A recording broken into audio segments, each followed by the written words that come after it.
Good afternoon, everybody. I am glad to see you, or will be glad to see you as far as participants.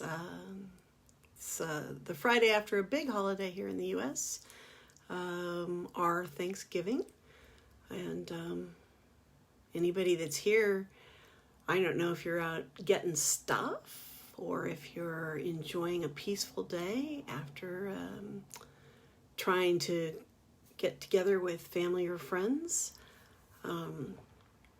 But welcome, and I've got a few things I thought we could talk about today. I know that there's no shortage of people with opinions regarding the big purchasing power of Black Friday in the United States, which seems to stem for weeks before the actual event. And now with pandemic purchasing, people have gotten very accustomed to being able to shop online and get what they want online. And so here we are on the day after Thanksgiving, and I imagine that a few of you have taken advantage of people trying to make a little extra and putting their items on sale.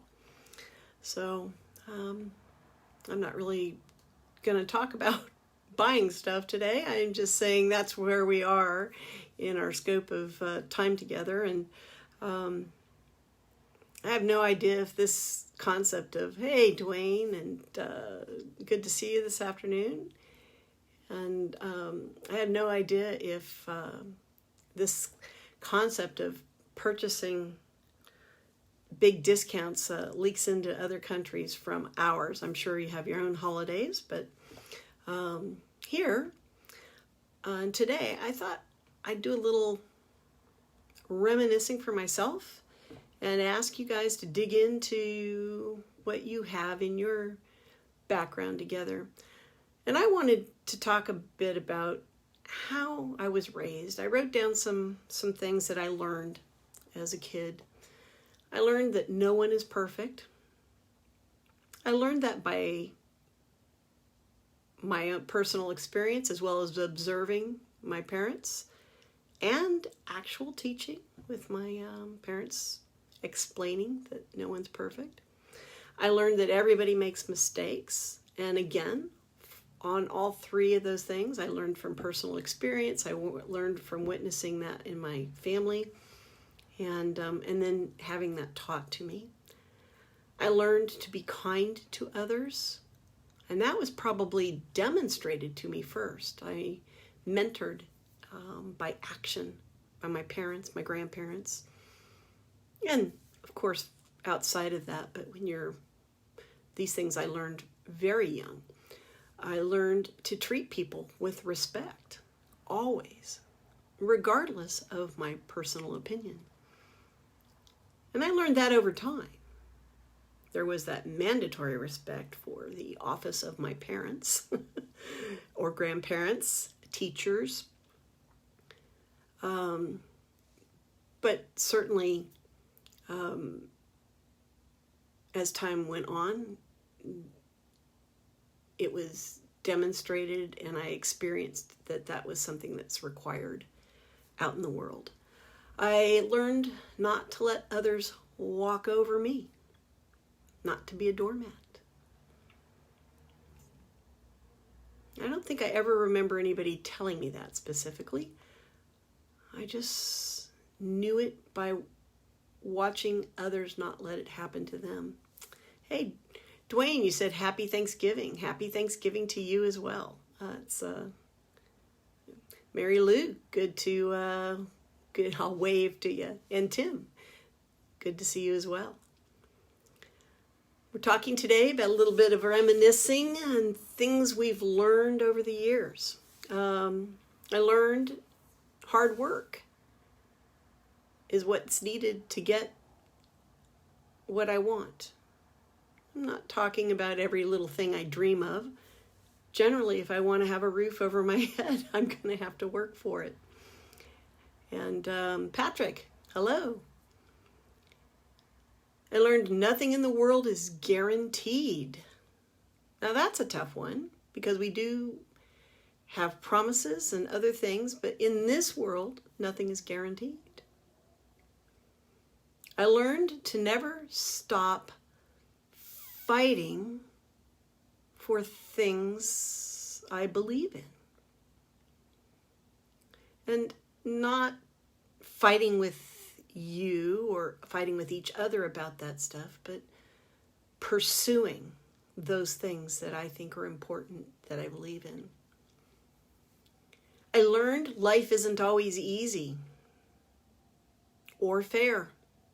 Two separate things. It's not always easy and it's not always fair. And probably the biggest thing is there's no guaranteed tomorrow. Now, so I'll run through those real quick again. No one is perfect. Everyone makes mistakes. We should be kind to each other. We should treat people with respect. We should not let people walk over us. Hard work is the path to what I want, what I need to take care of myself. Other people are not going to do that for me. Nothing in the world is guaranteed. Nothing in this world is guaranteed. Should never stop pursuing what I believe in. Life isn't easy. Life isn't fair. And there's no guaranteed tomorrow. These are just some of the basics of, but big basics, big ticket items, right? And do any of you have things that you'd care to share in the chat room about what you've learned, things that stuck with you from childhood forward, from elementary school forward, from teen years forward, even now, things that you've learned recently? When we're born and we're with our parents or those who raise us, we're traveling with them, kind of behind them and then side by side. And they're significant, those people, our parents or our foster parents or whoever's raising us, they're significant people in our lives. And we're riding with them for a long time, usually. But as time passes, we do meet other people who walk alongside us. And now sometimes we're even walking in front of our parents or parallel to them, but in a different space, different time. And as we move forward in our life and we create new relationships, perhaps we get married, we have children, perhaps we work and move away from our family.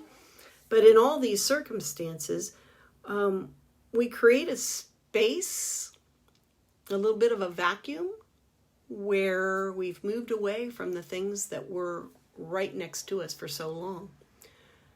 It's not something that needs to be replaced specifically.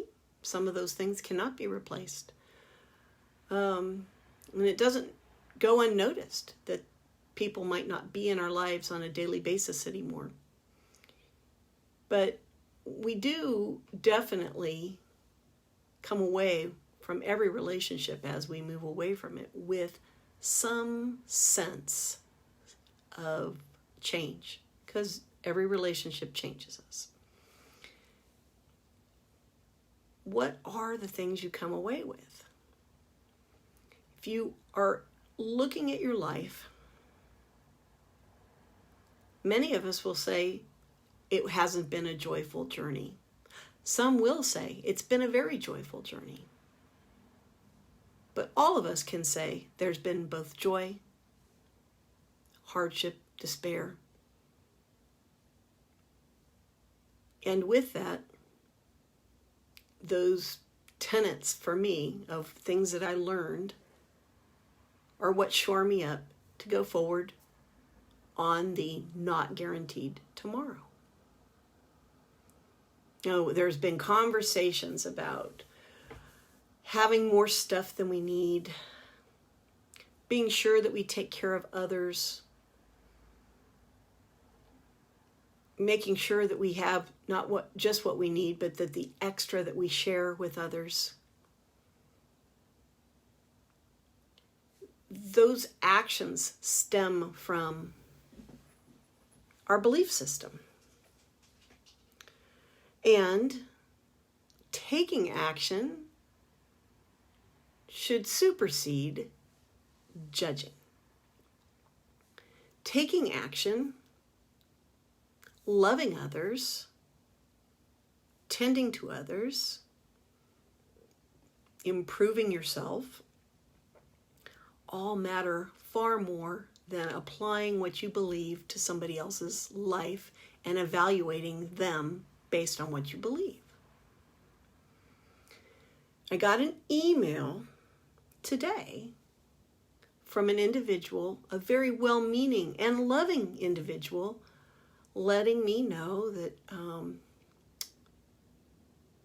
that the Native Americans have been mourning Thanksgiving rather than celebrating for a number of years. And this person had just become aware of that piece of information, because that's actually been true for probably almost 35 years. As far back as, and I can remember this in the 70s, when Native Americans had decided they would prefer to think of this as yesterday as a day of mourning instead of a day of celebration of the unity of people coming together. Now, I'm not sure what that tells us. I like to focus on the coming togethers of people, and I'm happy to acknowledge that we can't always do that well and that we haven't always done it well. I'm glad to acknowledge that. It's a truth. There's no trying to shove it aside, but there's also much reason to celebrate the concept that we can come together and work together. So I thought, as a point today, how can we do that as individuals? You know, each of our actions in any one moment can begin the role of further actions by others in the future short term, in the future long term. Things like us being able to take responsibility for our own words and actions. So, do you own your own reality? Do you blame others for your perceived reality? Because my reality is my responsibility. I have to take ownership of that. And if I'm not happy with it, it's my job to make the changes I need to. Hey, Christian, good to see you this afternoon. It's no one else's fault, because no one else can be inside of my head making the choice to feel how I feel about whatever it is that I perceive to be my truth. Now, you know, if you've been here with me before, I think there are factual black and white truths, and that though gray exists, it's not the place to operate from. We should understand our basic foundational truth with the Lord and what He desires of us. And taking responsibility for words and actions is certainly one of those things. And often, our belief system colors our perception of things. Being offended, that's a choice. I know, it's such an argument all the time. But it's a choice when people do things. If we choose to be offended, that is our choice. We don't have to go with that emotion. We can make many other choices about how we're going to proceed if somebody says or does something that for us is difficult to be around, swallow here. Having history revised continuously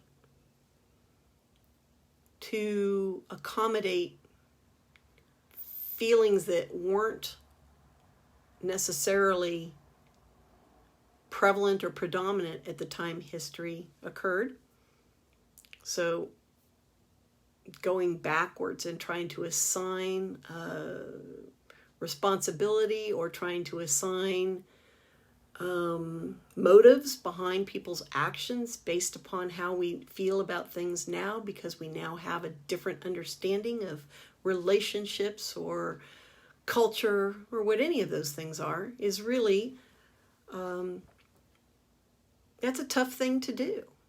And yet we're watching it happen, and we're experiencing it happen around us with significance. I mean, a lot of the time. You don't have to look far on social media to see that that's the case. Hi, Edson. And you don't have to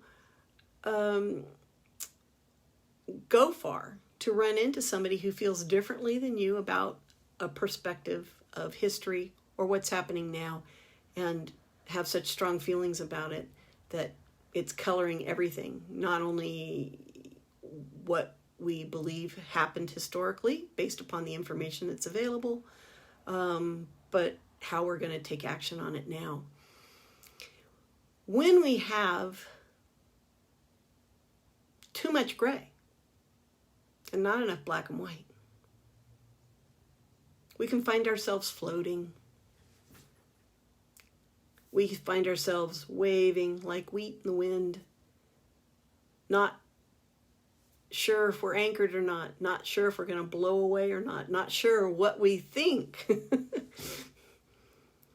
When you do have black and whites, they can sometimes be so strident, so firm, that we can find ourselves blocked in our beliefs and judging others based upon what we believe and what our expectations are for how others should live. So, if you have certain beliefs, if you do indeed find yourself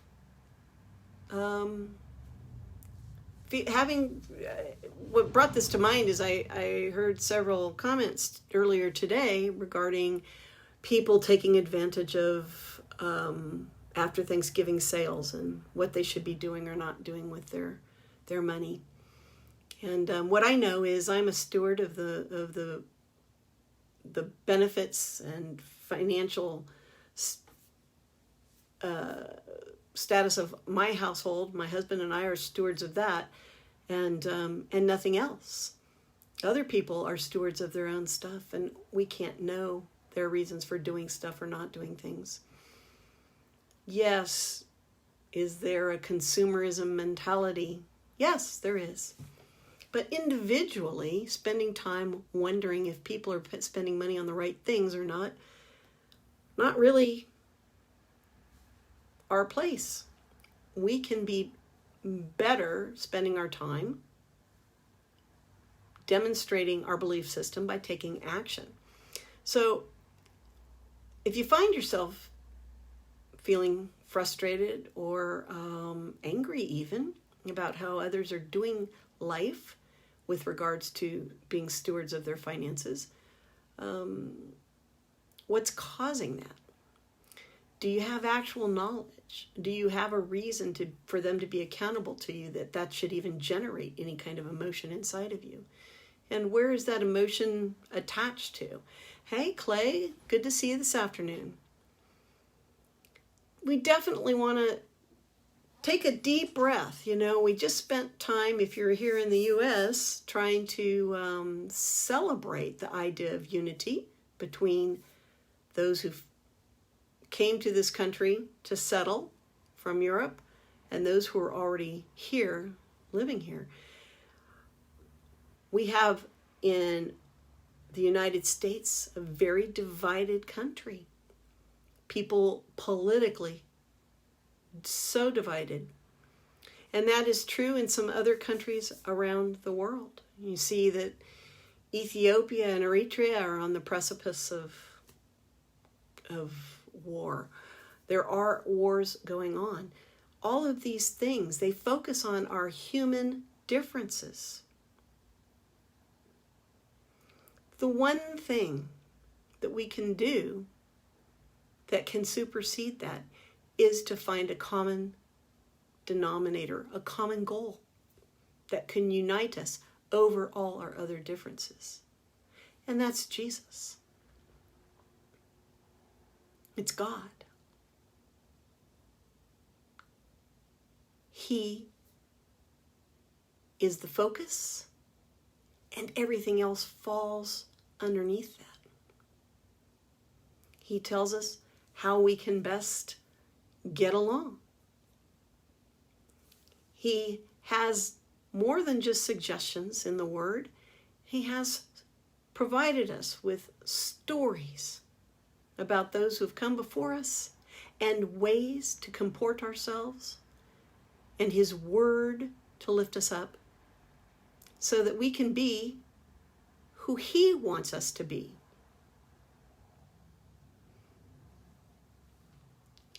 Have you thought about it? Who do you want to be?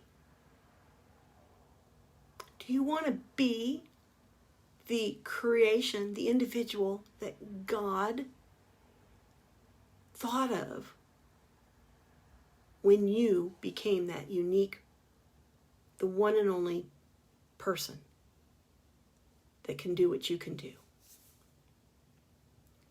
Do you ever daydream about it? Do you ever imagine what that could mean? On a supernatural scale, what could that mean? On a practical foundation here on earth, if you could be who you wanted to be, have any job you wanted, if you could, within your confines of your body, would you have longer hair, shorter hair? Would you be slender? Would you be more muscular? Would you have money? Would you take a vow of poverty? Have you ever just closed your eyes and thought about those things? Who does God want you to be? And who do you want to be to match that? Our brains are wired to manifest most of these things. They manifest our imaginings. This is not just happenstance. Our Creator made our brains so powerful.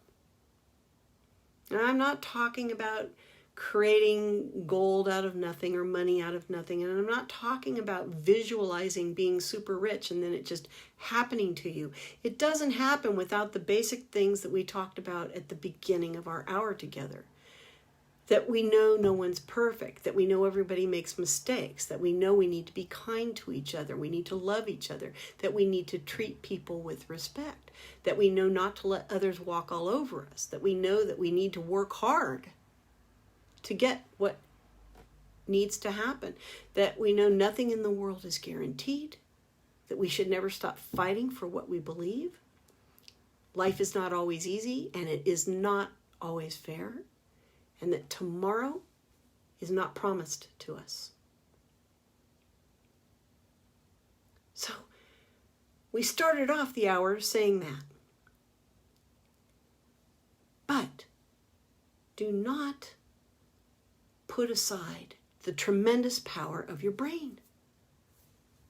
Your brain is able to create, visualize, manifest things that you haven't thought about unless you gave time to it. For those of you who are athletes, it is common for athletes, even now down in the school teams, to do visualization. To sit quietly with your eyes closed, breathing, sort of trance-like, and imagining what you would do in your field of athleticism. So if you're a soccer player, if you're an offensive player, you might close your eyes and visualize yourself running down the field with the ball at the tips of your toes, and you're navigating and managing the ball until you take a shot and you can see the ball go through into the goal, scoring. If you're a defensive player, you'd be doing the opposite thing, but imagining it similarly, that you would come running up on this offensive player and steal the ball from them. If you're a sprinter and you're on a team with a relay where you're having to hand off a baton from one member to the next, yes, you'll practice it physically, but it is so common nowadays to practice it visually. Your brain experiences that as if it were real. It doesn't know that there's a difference between your visualization and the real handoff. Your body knows. Your body experiences it through the physical practice, but your brain experiences it each time it happens, whether you're visualizing it or whether you're experiencing it. So, do you find yourself blocked? You find yourself sitting around today. Holidays, that's a time when many people do. They find themselves sitting around going, hey, not necessarily rejoicing in their time with their family, but maybe sitting around and wondering what's next. What do I want to have be different? Well, I'm asking you, what needs to change for something to be different? If you're alone today, why are you alone? Are you alone because of your beliefs or somebody else's? Are you alone because of some idea that you have or a fear? What is it? And what would you need to do for that to be different? If you find yourself feeling overcommitted, same thing. Are you overcommitted because that's your belief or somebody else's? Is it an idea that you have or a fear? What's going on inside of your brain that generates why you're where you're at? Hey, William and Jennifer, good to see you guys. Are you carrying anything emotionally? Resentment, judgment, blame, shame, super heavy emotions. They're very much things that block us from being able to make change. They're so heavy and oppressive, it's hard to move from underneath those emotions. But you can let them go and move on. And Jesus would have you let them go and move on. Those are not emotions that he asks you to carry and keep. He tells you, cast them away. Let me carry your burdens. You know, those things are like carrying big cement blocks or a suitcase. They're very heavy. You can't go very fast. You can't make any sudden movements with them. They hold you down. And they're such excess that you can't get used to. It's not like your body can have energy underneath it. You feel oppressed. So, you can choose right now to let those things go. The burdens, beliefs, the blames that you're carrying. You can make the choice to work on that so that you can be who you want to be in line with who he wants you to be. And you do have to see it to become it. So, what would that look like for you? What would that look like if you could shut your eyes right now and you could be whoever you wanted to be and be wherever you wanted to be? would that look like? How would that be different? Would you be sitting where you're at? Would you be driving right now? Would you be at a beach? Would you be scaling a mountain? Would you be serving others? Would you be on a mission trip somewhere else than where you're at?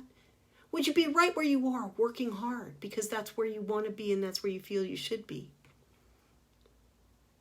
What and how would it look differently than now? What brings you joy? Do you even know? When somebody asks that question of you, what brings you joy?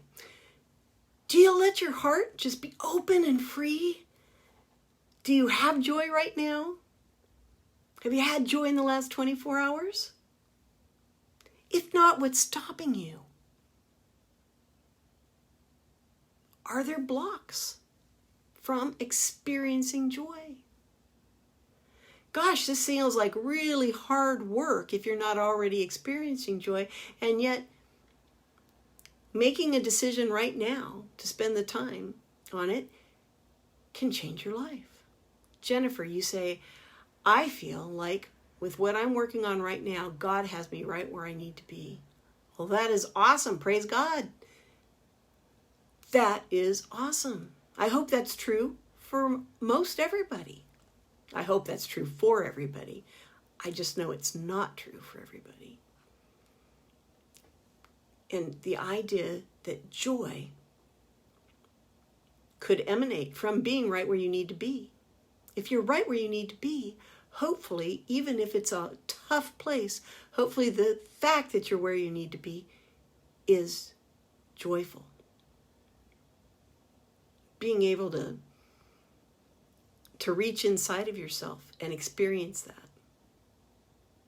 Being where you need to be in any one moment hopefully brings to you some affirmation that you and Jesus are on the same path. He's right there with you, and you're experiencing what that is to be obedient and where you should be. Jennifer, you say, every day I find joy in something, even on my most difficult days. Well, you are so awesome because that is so difficult to do. And if they're able to do that every day, I'm telling you right now, you have really come to a place that's most people would be so envious of. Hi, Greg. Good to see you this afternoon. What a wonderful thing, Jennifer, to be able to experience that every single day. It's a choice you made.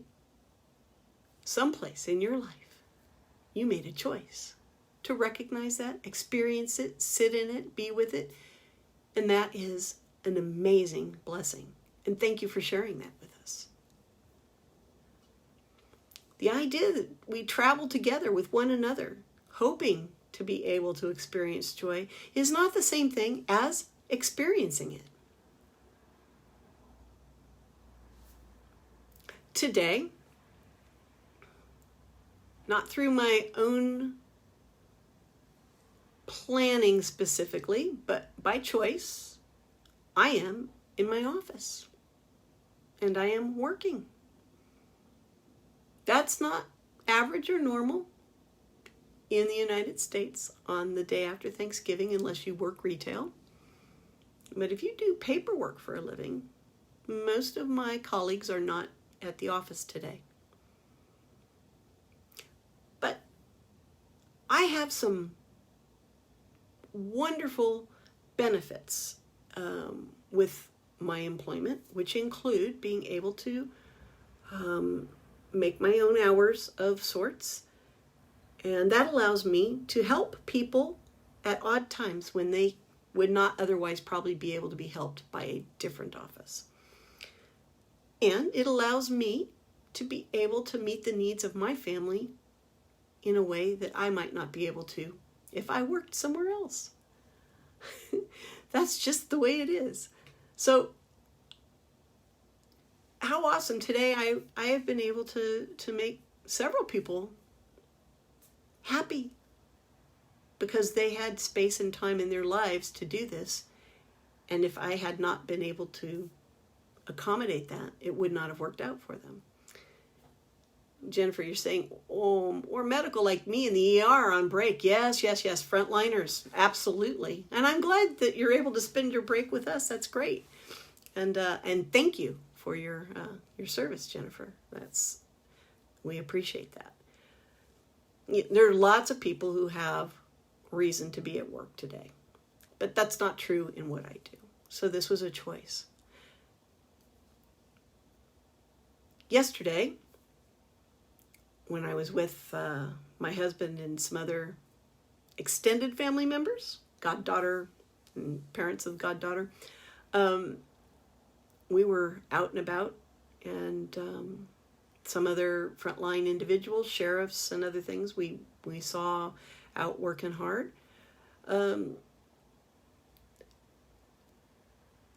Everybody's got space and time to be where they need to be. And as Jennifer mentioned earlier today, that, hey, she's right where she needs to be.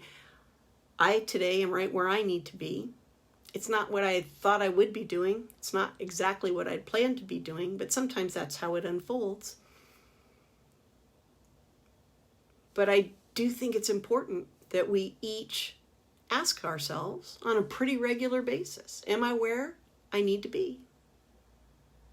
Does that match where I want to be? And do you spend time visualizing it? You know, there's no standardized checklist of how you should spend time with God. Yes, we should pray. Yes, we should worship. Yes, we should converse. Yes, we should visualize. Our brains are His gift to us. What's in between our ears, He not only created, but for each one of us, it's unique. There are some people, my husband, one of them, who he can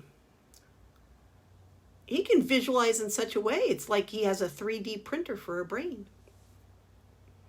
If there was an output, he would be able to create an actual 3D object. Mine doesn't work that way, but that level of visualization means that what he thinks about, his brain is believing it's happening. Now, it's good or bad, right? Careful what you visualize. Spend time on things that are beneficial and positive to your life. Because your brain believes in it.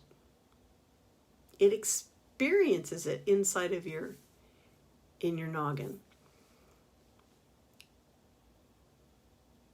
When was the last time you sat down, took a deep breath, and thought about what you would do for the day?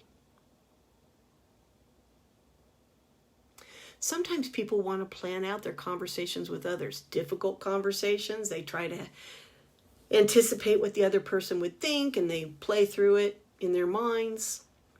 And of course, you can never know how somebody else is going to respond, so that can have limited benefit. But you can sit down and go through your own responses to things. You can sit down and go through physical actions that you want to take.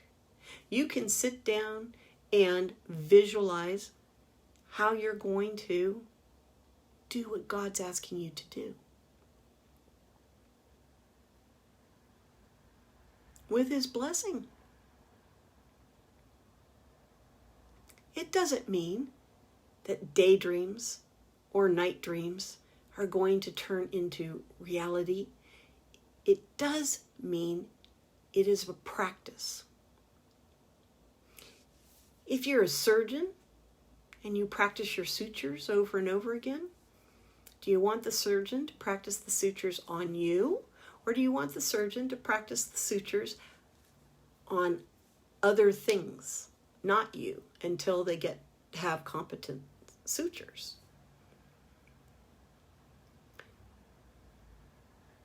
You want to practice. And the only way you get better at anything is to do just exactly that, practice. So if you're going to sit down and visualize, maybe sit down and visualize a prayer. You can start with the standard, Our Father who art in heaven, hallowed be thy name. Visualize God as best you can and his omnipotency. Visualize you're worshiping him in whatever way you feel would be appropriate inside of you. You know what you're experiencing. Visualize that. If you're having conversations with him and you're hearing him speak to you, visualize your obedience.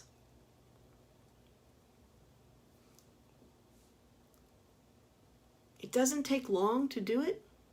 It doesn't take long to do it more than just regular prayer. And it is a completely different way for you to approach your time with your Creator.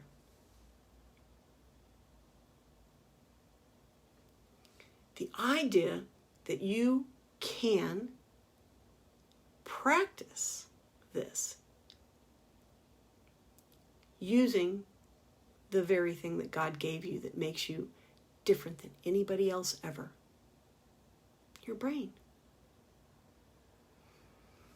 Every part of you is dependent upon that working.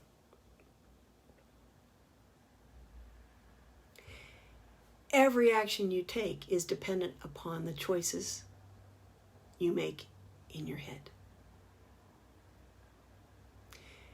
Every transaction you have with any other individual is dependent upon what goes on between your ears.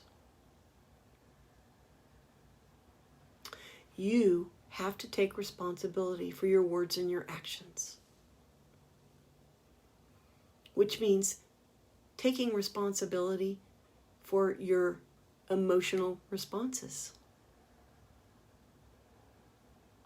Some of us grew up with very hard circumstances, and we developed some, I think the psychological terminology for it these days, triggers in response to environmental things, relational exchanges, things that have become so automatic in our lives we don't even take notice. We just note that, and it's usually an emotional response, that our feelings are hurt. Maybe we don't even pay attention to being hurt. We just get angry. But if we really dug in and thought it through, we'd perhaps understand that under our anger is emotional pain or fear. That the anger is just sort of a deflective response. Being that self-aware takes practice. And the best time to practice is when you're not under stress and duress. The best time to practice is when you're relaxed and able to think clearly. So, in a quiet time, your quiet time with Jesus, your quiet time with the outdoors, however you are spending quiet time, do a little practice. I've heard some people talk about wanting to be superheroes and imagining themselves coming to the rescue in various scenarios, what they would do under various scenarios. Hi, Stuart. For those of you that drive, boy, you start driving by talking about driving. And then by watching other people drive. And then under supervision, you actually start to do some driving. But you don't just go out and drive. It takes practice. If you're a programmer, you didn't just write programs. You started writing stuff and they didn't work, or they had bugs, or they did things but not what you wanted them to. You had to practice. If you write for a living, books, poetry, just for sheer pleasure, journals, legal briefs, when you first started doing that activity, it didn't just pour out of you. You got better with practice. Reading. You learn to read as a small child. As your brain matures, as your vocabulary increases, as you read more, you get better at it. There's so many ways that we can practice, and we just don't think about doing it. Cooking. A lot of people want to make it from a recipe first and then go crazy with the idea of making it their own. But you get better at these kinds of things by practice. That's why there are apprentices for plumbers and electricians and all kinds of technical jobs out in the world. You learn from what others can share and teach you. You learn from observing, and then you learn using your own hands to do, hopefully under the practiced eye of somebody who's been doing it for a long time. So there's no automatic thing. There's no way you just sit down and you instantly envision who you're going to be or what God's thinking you look like. It's practice, the same way as spending time at His feet, worshiping, spending time in the Word, reading, spending time developing your relationship with Jesus. The same kind of time we put in developing a friendship with somebody or a romantic relationship. Guess what? It's still all practice. It might be practice for that relationship that may be the first and last romantic relationship you'll have, in the sense of it might be your partner for life. You might be friends with somebody who challenges your every fiber. You struggle to relate to them because you don't think the same way, etc. But because you have that relationship, it is practice for maybe another relationship that you will have to do later on with the same kinds of challenges. And you get to develop your appropriate emotional response. This is a great way to change your life with a little bit of an adjustment in how you think, and no more effort than you're already spending if you're already spending time with the Lord. And if you're not, well, there's a place to make a change. So, what have you learned in your life? As I mentioned at the top of our time together, I learned no one was perfect, that everyone makes mistakes. To be kind to others, to love others, to treat people with respect. Not to let other people walk all over me. To work hard.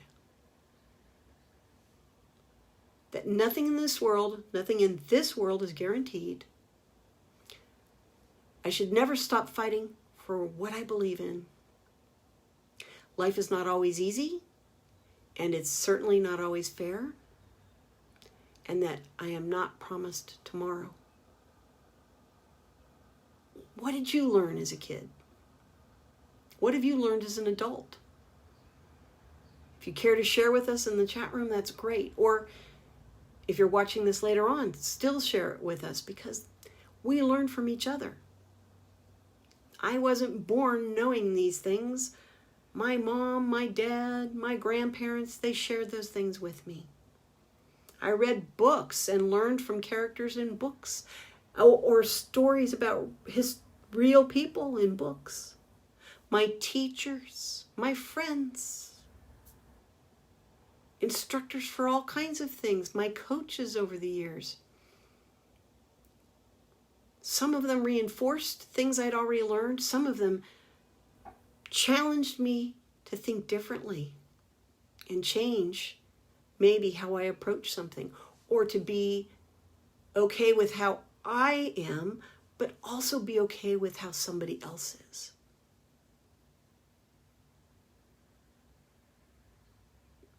So if you find yourself feeling a little judgy, it's a good time to practice. Good time to sit down and visualize who you are in Jesus Christ.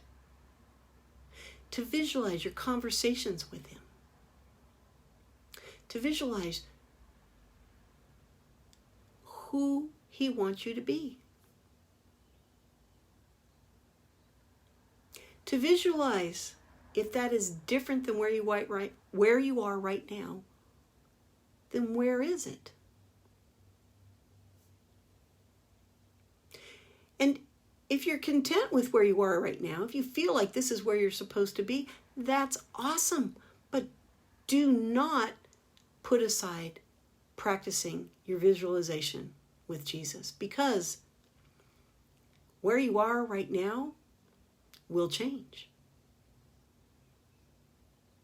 Being content in the very moment that you're in right now is great, but in another moment, that's going to be a different place. Tomorrow, it will be a different space. You will be marginally different or a lot different tomorrow than you are today. Hey, Mickey, hello.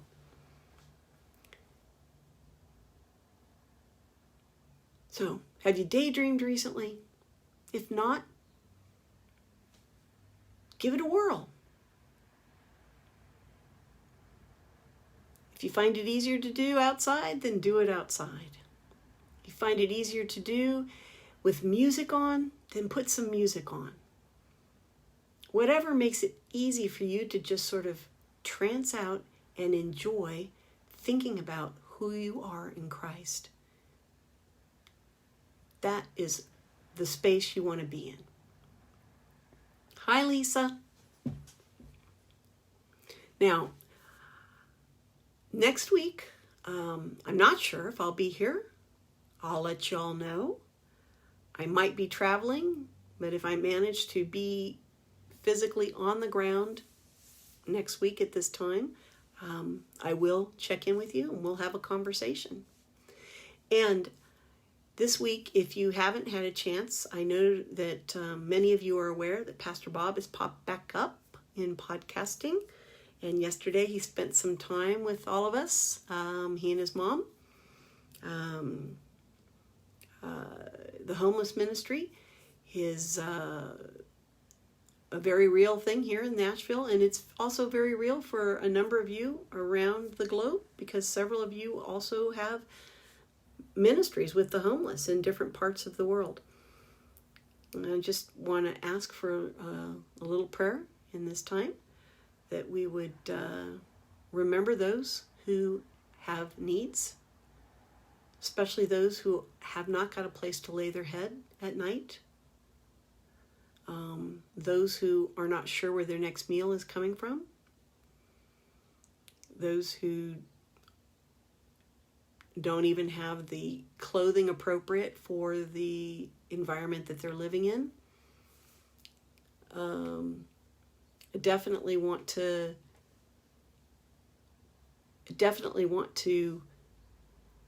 ask that you have them on your heart this week.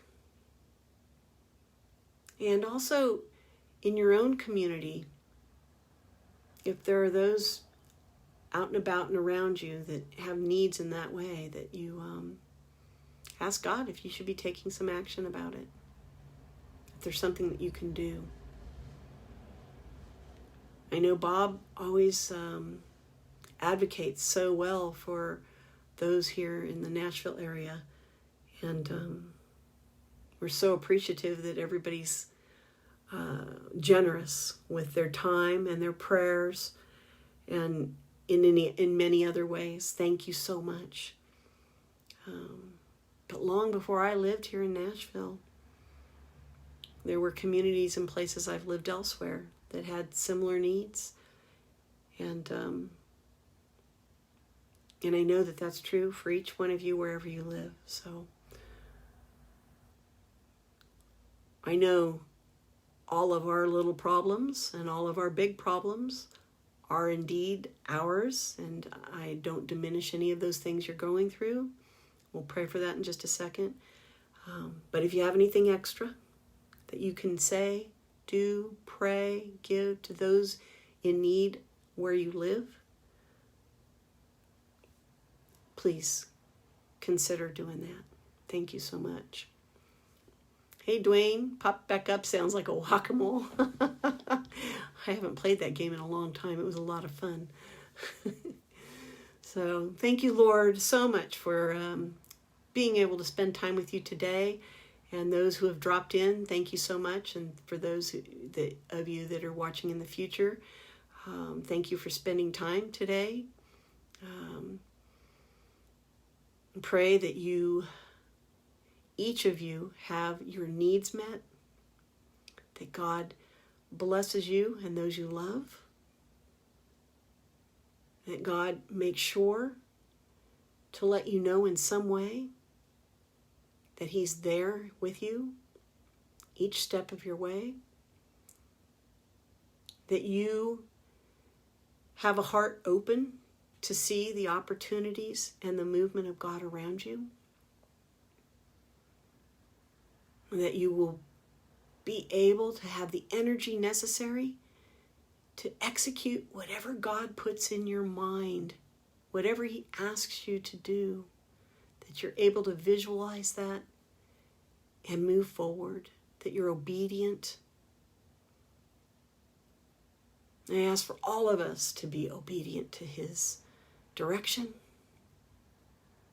that we each listen closely for what He wants us to think, what He wants us to do, and how He wants us to be. That we love each other, that we love each other and do not judge each other,